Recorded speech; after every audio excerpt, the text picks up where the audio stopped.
Not she.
They're going to do their introductions and stuff, yeah?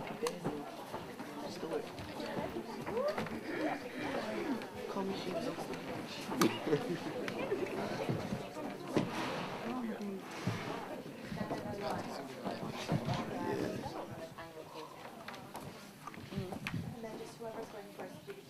Right, I don't know what order it is. Something's different, actually. You know it, yeah? Hold on.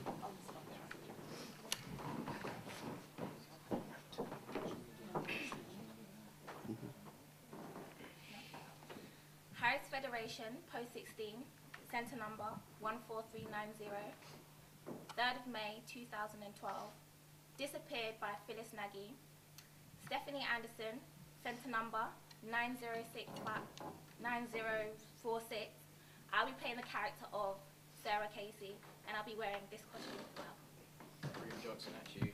Candidate number 9277, playing Jack Fallon. I'll be wearing this costume throughout the day.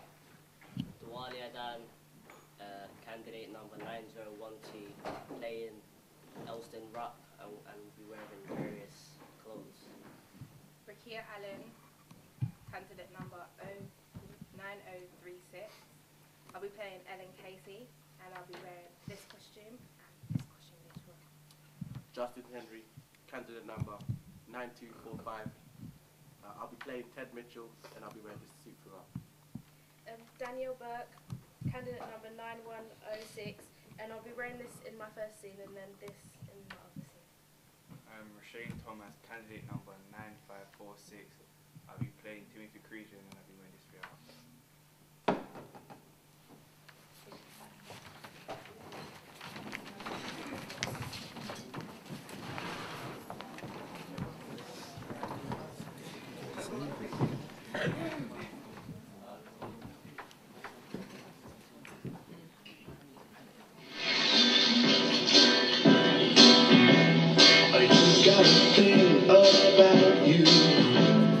I just can't live without you.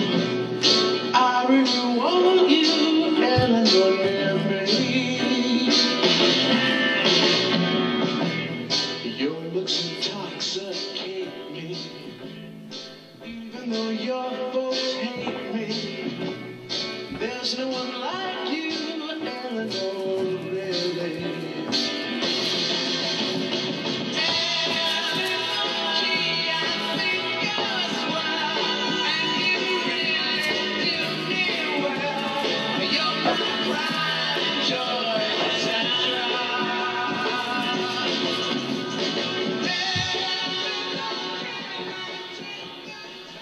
They wrote that song about me.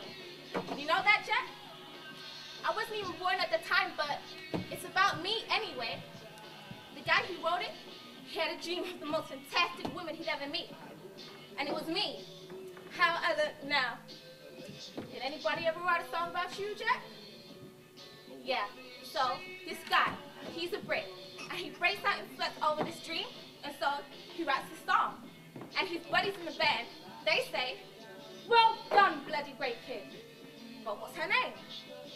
So he says, "Dunno, Eleanor, maybe." Then, my mom fucks the whole deal and calls me Sarah. Sarah? You Want a drink, mister?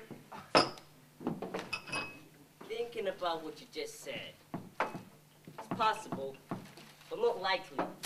Consider the statistics. In a group of 100 women, what are the odds that even one of them will be called Eleanor?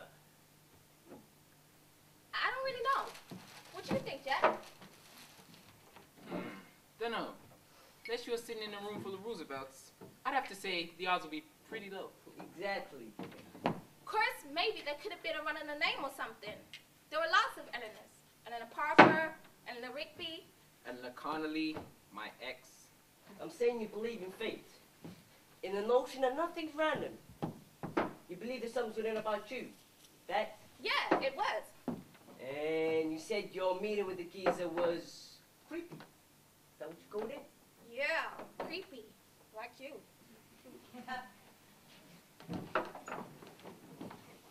What you think this guy does, Jack? Dunno. Suit don't fit him. Don't you like my clothing? I want it for you. You hear that, Jack? This fuck wore a monkey suit for me. I don't talk this much. You must be special.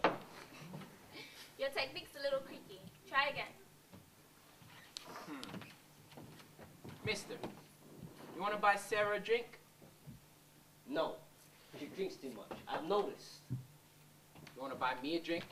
If you don't buy somebody a drink, I'm going to have to ask you to leave. I'm sorry. I mean, no disrespect. I'll drink whatever you give me. Please. You want a beer? Whatever you like. Jack Daniels? It doesn't matter. Come on, guy. Whiskey sour, gin tonic. Decide. I trust you, Jack. Fuck me. I get one customer, and he's a wacko faggot. There's no need to get touchy, Jack. Don't mind Jack. He calls everybody a faggot. Some kind of Irish thing. Are you Irish? Yeah, what are you? I'm an entertainment attorney. Got lots of clients. You ever been to Ireland, Sarah?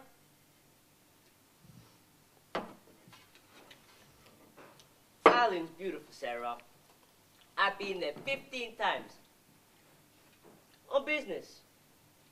Okay. Your clients? Business takes a man places. You know what it's like to be in business, Sarah? Do you know what it's like to travel? I have many clients. The total's been through. You're lying. If you like, I'll send you a couple tickets to the next concert. Nah. Thanks, but I have a fear of flying in. I'm kind of busy. But, you know, thanks for asking. If you change your mind, I'll leave you my cat. Timothy J. Creeder. Entertainment attorney. Yeah, sure. You shouldn't doubt me, Sarah. Sarah Casey. How'd you know that? Coincidence? Or fate? Yeah, well, that's not my name. So much for conspiracy theories. You like to drink? I like to drink. And you don't like to talk. But you talk to me because you think I'm special. Yes, and you have kind eyes. And I bet you think you have a big heart. Yes. Think I'm a big-hearted hooker. Is that what you think? No, I don't think of her, I think of kind. Listen, asshole. I can play the tough broad with a minimum of brains as the next girl. And that's fine. That's just fine for people like you. And why is that fine? It's what you expect. Young tart parks her ass on the bar stool, and you think, sure, she's fair game. Well, guess what? I'm not. You understand that? Do you think he understands that, Jack?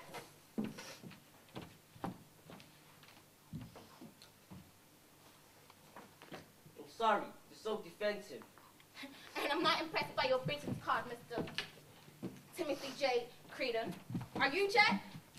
Nah. See lots of his type. Skinny, lip sores. Creepy looking bastard liar that looks as much as a lawyer as I do brain surgery. All right. tell you what I really do. I kill people. No shit. For a living. No, I just kill. That's all. You don't get paid for it. No, I just do it. And this suit. This ain't yours. No, it's his. You just took it, right? I borrowed it. I manage a thrift shop. Many people dropping off clothes and other belongings are regular customers. Okay. I get it. You wake up, put on some other guy's old gear, go up and whack girls. Makes sense. How about another stolen martini for me and whatever our friend Sarah would like? Guy, you really had me going there that bit at the end. Especially about the clothes. It's like it was creepy. Yeah, creepy. Wow, I'm a fucking sucker. Fucking faggot sucker. Yeah, fucking faggot sucker. Salute. So what's your name really? Tim Creedon. Okay, Mr. Timothy Creedon. I gotta be up real early tomorrow. What do you do, Sarah? She works in a travel agency. Shut up, Jack! That must be nice for you, Sarah, working as a travel agent. Yeah, I'm thrilled. Your boyfriend, what's his name? Who knows? I used to go here with Jack, but then I discovered he was an idiot. You're a smart girl, Sarah. You dream of fame, fortune. It's out there. Yeah, thanks. Thanks for the boost, Jack. I'm out of here. You really think I look ridiculous? Absolutely. I know I do. I dress this way because it's the only way that people pay attention to me. Normally, I receive, like, that hairline. You're a pretty funny guy, Jack. Tim. You're the only woman you talk to. You're a sad man, right? Lonely. You collect things, right? What you collect? Stick pins, spectacles, the trapping of things. Somebody walked on there. Really, Tim? Tell me. Tell me a story about a guy who walks on air. I shall. Get a while. Sit.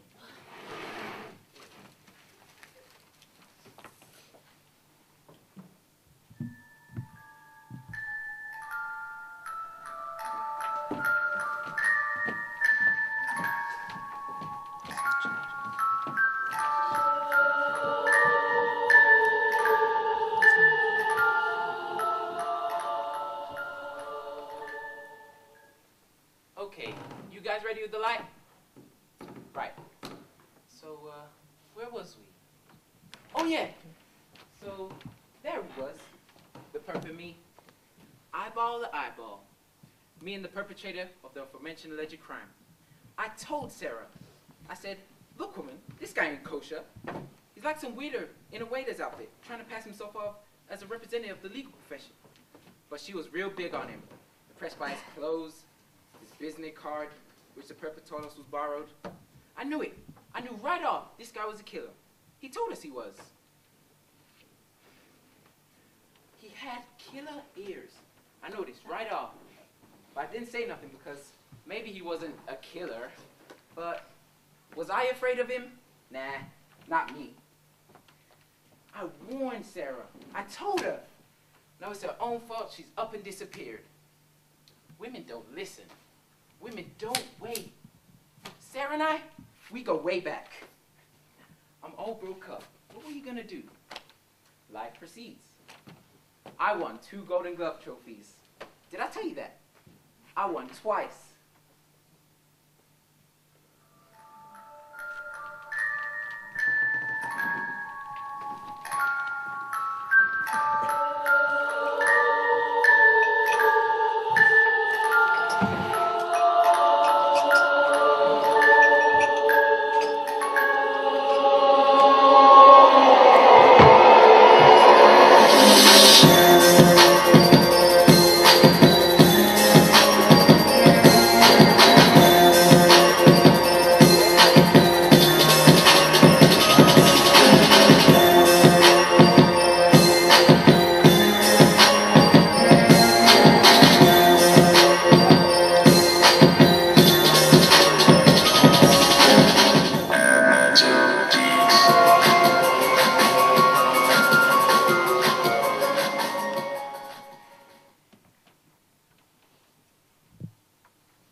cream. I got that. Would you like some vanilla, officer? No, ma'am. I'm here to ask you things. Which things? Thanks. About Sarah? I've told you what I know.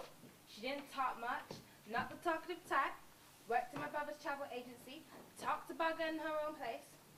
Never got around to it. She was 25, and we had our problems. I can show you pictures of when she was little. Miss Casey, did Sarah mention any friends? You know, male friends? Did she have a lot of boyfriends? What you implying? Just what you saying about my Sarah? Nothing. I want some background, that's all. She had a fella. Skinny little guinea bastard. Anthony. I hated him. She did too. You talked to him, go ahead. My Sarah had shitty taste, but she was faithful. My daughter was no slut. I never implied she was. Your daughter is missing, Miss Casey. And it is my obligation to uncover every lead, no matter how trivial or unpleasant. She's dead. We do not know that. You got kids, officer? You got girls? I have sons. You don't worry about boys. Girls, they're easy to talk to, but you worry. Not that me and Sarah talked that much. We didn't talk at all. She was moody. She went to night school. What could I say to her? You think about all these things and don't say any of them. Then, your kid dies. There is no evidence Matt is dead, ma'am. Please, talk to me. The contents of a room. Was there anything missing? A scrap of paper with a telephone number? Any fact? There's a single bed with a firm mattress and a burnt sienna crochet blanket which I made for Sarah when she was 12 and a half. She chose burnt sienna because she thought it was the saddest color in the whole Crayola box. It looked good on the out in his teddy cast, didn't it? Are you sure you don't want some ice cream? No, ma'am. I'm sure. Well, that's it for her room, I mean. Oh, yeah. There's a desk with nothing in it. And the record. Record? What kind of record? You saw it when you looked around, didn't you? My Sarah didn't do no drugs, but she was crazy. If they had a therapy when she was a kid, I would have sent her. Miss Casey, I have 2 sons, and I do worry about them. And I'll be alarmed, too, if this had happened to either of them. I'm a parent. I sympathize. I'm not alarmed. I'm grieving. That's perfectly reasonable given the circumstances. But we haven't the facts. Facts? I don't give a shit about the facts. I know what I know. Like I know things. Like I know things in my gut. Like I know my Sarah has gone and lost this fucking life she could have had. I had my kid calling to me. Calling. I want to make a bunch of noise, loads of noise, like a John son. My kid calling to me. We're doing what we can. You want to know what she said? She said, Ma, why is you be such a fucking lousy parent? Over and over, just that one thing. Well, she wasn't much of a talker. Maybe you'll be wanting some of that ice cream now, huh?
me junkets to Siberia.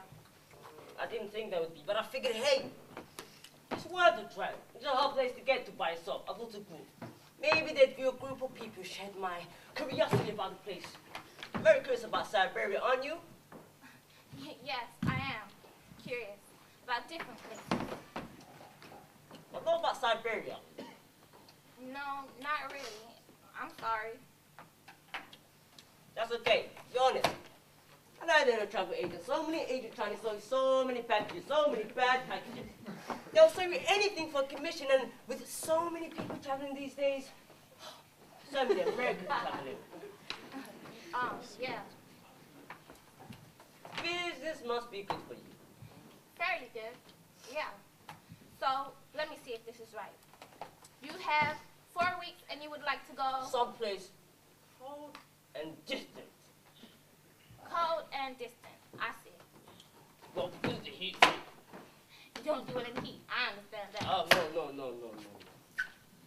I'm very healthy. It's others who worry me. I can't bear people seeing the effects of heat. I'm wheezy. You go somewhere cold, you'd have to put up with that sort of thing.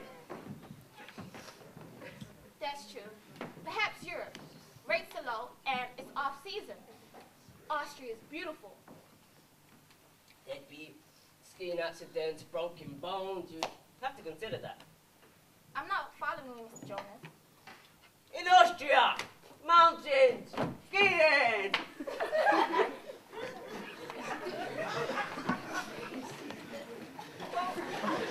Well, you wouldn't have to ski. Not necessarily. Good point. Chances are, though, I'd see an accident. Mountains everywhere. I'd be surrounded. Well, what about the city? Vienna, for instance. There are no mountains in Vienna. Well, not within city limits. It's intensely clean, isn't it? I've heard that. Have you tried to live in a clean place? I guess not. Can't trust a place that clean. You live in a filthy place. Can't ever really get used to a sparkling, clean place, can you? I guess not. I've lived in New York all my life, so I guess that means I've lived in filth alone. Well, I tried. Once I moved to Utah. But Utah was religious, and I don't trust that either. Religious peoples harbor the strangest notions, don't you think? Especially Mormons and Catholics. Are you Catholic? Yes, I am, as a matter of fact. I can tell by your name, Casey. My wife says I snoop. Sorry, tell me if I snoop. My wife, she would like to go someplace warm with a casino. But me, I like to sit and shiver. How about I find you someplace cold with a casino? Best of both worlds, no? My wife's named Natasha. She's not Russian, but she has a Russian name. I find that odd. I have a joke with Natasha. If we ever have a kid, we promise to go to Raskolnikov.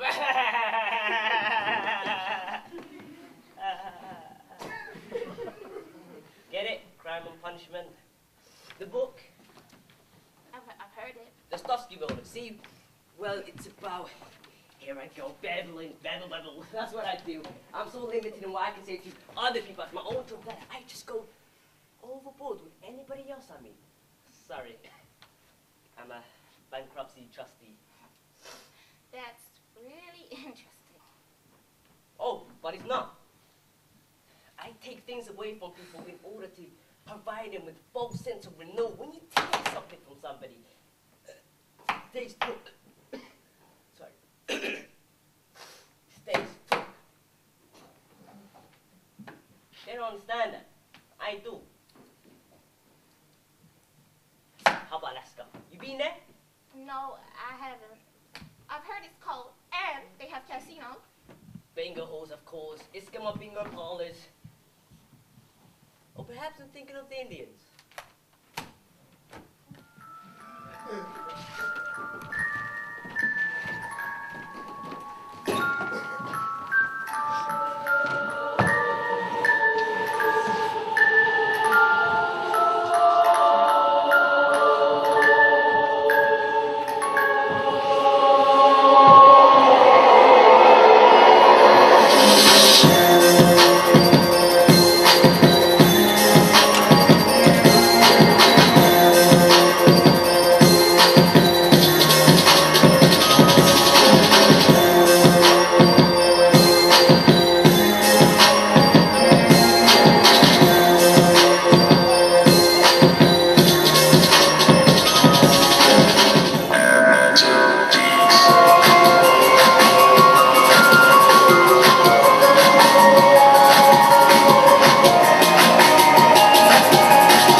Fanny, Baba. Sorry, I meant to bring something else, but things won't open this being Sunday. Thank you, Elston. I love chocolate. It's embarrassing though, even I know it's cheap chocolate. Well, it's the thought that counts. Yes. So, the shop. How's it doing? I know I haven't been there in a while, but this cold, I can't seem to shake it. It's a time of year for colds. Yes, it is. So the shop, how's it doing? It's heavy on donations. Will you allow me to take you to dinner? No, thank you. I have plans. You're the sort of person who has plans. I'm not. Well, I don't have too many plans. I just go with the flow. I wish I could go with the flow, but I can't. I read too much. Well, reading's a good thing to do. Well, I'm not criticizing my job. You're kind to give me work, but it's not a fast-paced environment. I don't mind. I have time to read. Could I collect the weekly receipts from you? Loverson's the best. Great, send her mine. Wouldn't you like to meet her? I mean, she knows how much you've done for me. She admires you. Meeting Laura would be nice, sometime. We're going to be married in the fall. We might travel. Do you travel often? No, I have to keep an eye on things, don't I? Do you feel you gotta keep an eye on me? That's not what I meant. I just mean, ownership is a great responsibility. I see what you mean. Like the slaves, that was a great responsibility. Keeping an eye on so many people. Elston, the receipts. I need the receipts. Laura's on tour this week. That's why I have a free night. And why I thought you might... Elston, the receipts! Just give me the receipts!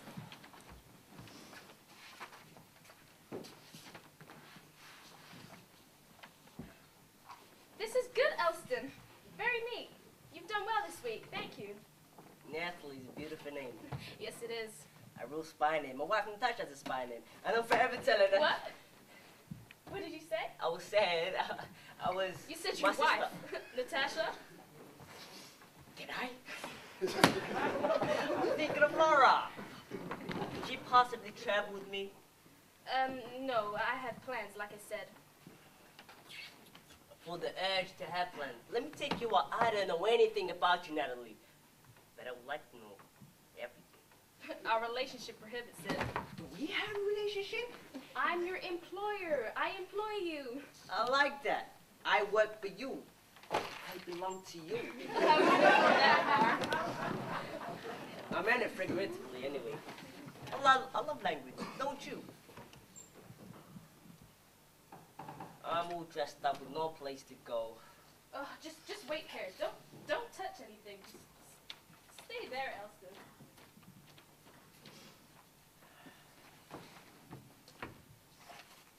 I'm a magician, really. Me and a name called Blue. We did a new carnival circuit. Did I tell you that? I have a trick that nobody else does. Let me show you.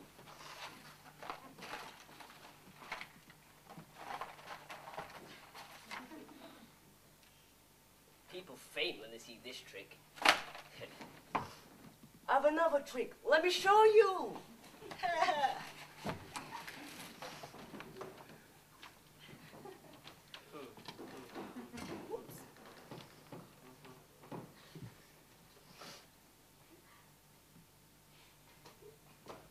I was hungry. I'm running late. I think it's time to leave. How can you go on a date if you have a cold that you can't shake? Watch me and see. When will you go to dinner with Laura and me? Some other time, Ellie, when I'm not so busy and I don't have plans. But you always have plans. You said you did. Could I ask you about a raise? Ask me another time. When? When should I ask you? Soon, we'll talk. Isn't it funny how you can live in a place for years and there's this other place right over a river that you never seem to get there? You called me Ellie once. Why you do that?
of the press. This is the press conference. With me is Jack Fulham, the bartender, who, as far as we know, is the last person to have seen my Sarah. What's that? No, we don't exactly know that she went away. You sure don't. Mr. Fulham will now make his statement. This is my statement. Listen, buddy. We want her. We want her back. Come back, Sarah. That's all. What's that? No. Haven't heard a thing, and there's no rats nuts. And it's a good thing, too, because I ain't got no money. I'm ordinary. You hear me, you skinny creep? I ain't got no money. I have some pictures of Sarah from happier times. And to see, all smiles. And to think, at this very moment, she might be stuffed and bound and gagged and forced to, above his private group, his best not spread of the airway. Miss Casey ain't feeling well, fellas. Huh? No, I can't talk to you about the night on advice of the New York Police Department. No, I ain't got no book deals on this. And the bar's open round the clock, guys. I got my mother working days, just in case, you know, that's so stupid enough to come back. I'm offering up my Golden Glove trophies to anyone who comes into the bar with information leading to the arrest of the perp. How's that? I just want to say, honey, come home. I have a candle in the wind light guiding your way. I can't go on. The stress, the sleepless nights, what's that? No current pictures of Sarah. We stopped taking pictures when the Polaroid broke. No graduation photos. I wasn't there. Look, it wasn't a big deal. Thank you, Miss Casey. I'd like to announce that we have located Timothy Creed, who has been identified as the man whom Sarah Casey left for O'Malley's saloon on the night of the 13th. Mr. Creed, would you please step forward? That ain't him. We know. My name is Timothy Creeder. I was not at O'Malley's saloon on the night of the 13th. In fact, I've never been to the O'Malley saloon. I am an entertaining attorney. I am 45 years old. My wife, a research biologist. And my 3 sons are my pride and joy. I've been from time to time a legal league coach. I have never met Sarah Casey. I am not involved in this case in any way, nor do I know who might be. I'm disturbed by the systemic rush I've been subjected to. I am not involved in this case in any way. Please leave us alone. I repeat, please leave us alone. Thank you. He's given us a name. What name? A name of a man. There might be a connection. He seems like such a nice man. Mrs. Casey, we have a lead, a good one. Lead? What lead? My daughter's dead. I'm crocheting a new blanket for Sarah so it's ready for her when she comes home.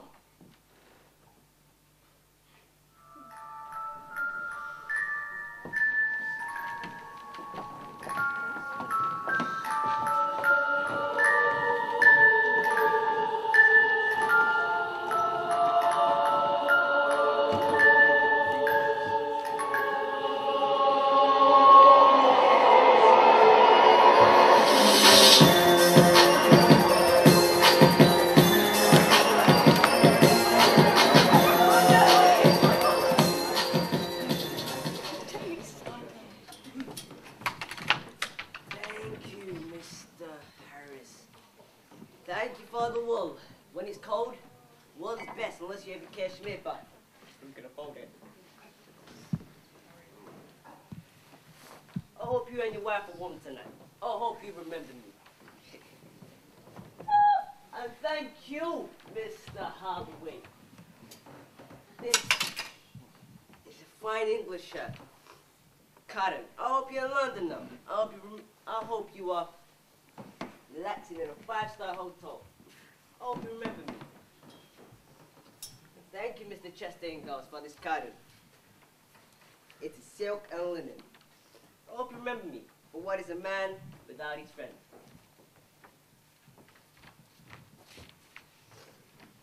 Elston Rudd. Yes. The door was open. The front door? Yes. I'm Ted Mitchell, Homicide Division. Yes.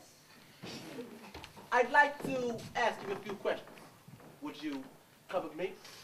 Yes. Shall we go? You have a car? Yes, it's outside, out front. A love car. Take me someplace.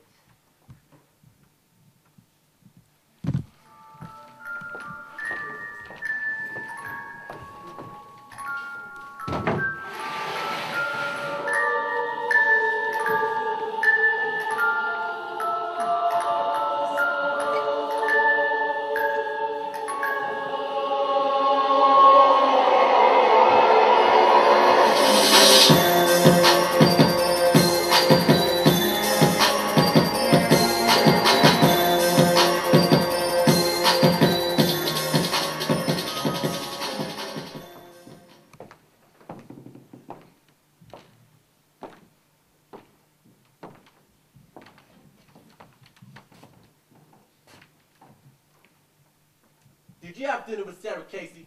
When are we talking? I need time. I do better with a little direction. That's why I'm such a good worker. That Sunday. That Sunday.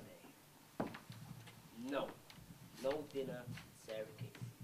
But you did leave O'Malley's work, correct? Yes. Yes, I did. And then? I went home. And what about Sarah? She's lovely. A travel agent. I love to travel. Am I under arrest? No. Arrest me, please. Did you kill Sarah Casey? No. Did you? Is that why you're so unhappy? Listen, you little son of a bitch. Help me. You don't want me to be guilty, I can tell. I don't give a goddamn guilt. Just give me some answers. You have kindness, Ted. You do. Like Sarah Casey. Why are you so unhappy? Unhappy. I hate my job. My wife's about to leave me. I wish I was on the tape. And I cannot stand my children. I put on the jacket. I'll leave the shop. It is 6:30. I go to Natalie's. I chop up the week receipts on Sunday nights. Janet felt well that week. I'd hoped she would allow me to take her to dinner. She wouldn't. I go to O'Malley's. I am O'Malley's only customer. And then Sarah Casey enters the bar. I recognize her instantly as the woman who had helped me plan a vacation 2 weeks earlier. Wearing the clothes of Paul Jonas. I, with the aid of Sarah Casey, planned a vacation that I didn't intend to take. And while I like Sarah, I know she wouldn't take a trip with me. I open the door for her. She steps outside. I watch her take steps. I show her the bright full moon. I stand perfectly still. I call out to her. I say, Sarah! Sarah! Where are you going? And then she disappears.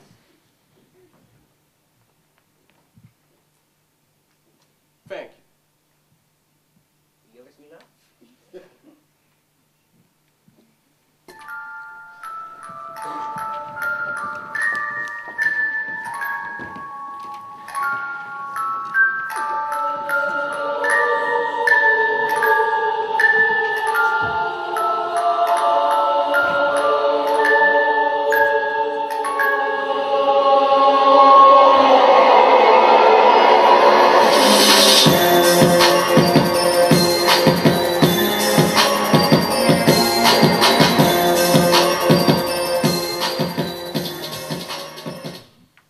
How could you hire someone like that? They have said it. Had to say it. I'm sure I don't know what you're talking about. I never met this man before. Do you realize that? I'm here to identify a tuxedo. Look, he sells all clothes with me. That's all I know. Now, I don't think we're supposed to be chatting. Probably lose my job over this. Well, I'm sorry. No, you're not sorry. You're mortified. You're mortified if anything to do with all of this. But I'm not involved. lucky me. Personally, I think you're the girl's part on this mess. I inherit a ridiculous business, and who do you think I could hire for the overwhelmingly tedious job of running that hovel? Would you do it, Tim? No. How can you fault me for hiring a thoroughly agreeable, if somewhat odd young man? You hired a man who wears other people's clothing. You hired a man make your skin crawl. Well, coming from a thrift shop perspective, I don't find it at all unusual. You don't? Of course not. Look, he sells other people's clothing to other people all the time. Lots of people wear other people's clothing. And I had no idea he was doing whatever he was doing, and I object to the practice, but... You spoil him on this anyways? I didn't say I support him. Well, you stick by him on this. I didn't say that either. People I work with think that's something to do with this woman's disappearance. Did you? Said I didn't. Bartender said I didn't. People lie. People are paid to lie. You don't actually believe that. It's one theory. I read it in the Post. Oh, I think I missed that one. It's very interesting. The theory is you and the bartender earn it together. Is it just a coincidence that maybe he's wearing my suit? Maybe if I lose my job, I'll write some things about you. Don't be ridiculous, Tim. You're being ridiculous. People stare at me and want my dog. I should be so lucky, Tim. I'm angry. Call me Timothy, goddammit. When this all blows over, you'll be able to get a job anywhere. Who wouldn't want to hire you? The office gossip would be extraordinary. But what about me? I'm left with the same no-win business. What can I do? Hang a sign outside the door saying this is where it might have happened. Can you do me a favor? Because I'm starting to doubt myself. Maybe my wife didn't take out my jacket that day. It didn't fit me anymore, but you keep on the things you like. I'm afraid I can't sympathize. I try not to wear anything more than once if I can help it. Somebody's daughter's missing and probably dead. And I can't get over the fact that maybe she saw me that night.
Let me help you to the door. I have a long walk ahead of me. Time to start it off. That's a fuck of a long walk, mister. To the east side. Not if you walk in there. What do you think, Jack? Am I leaving with a lawyer or some maniac that drowns women in his bathtub? Doesn't matter. Derrick, Makes no difference to me, but I sure do hope you can walk on air. Now, that would be something to see. our potential to walk in there is infinite.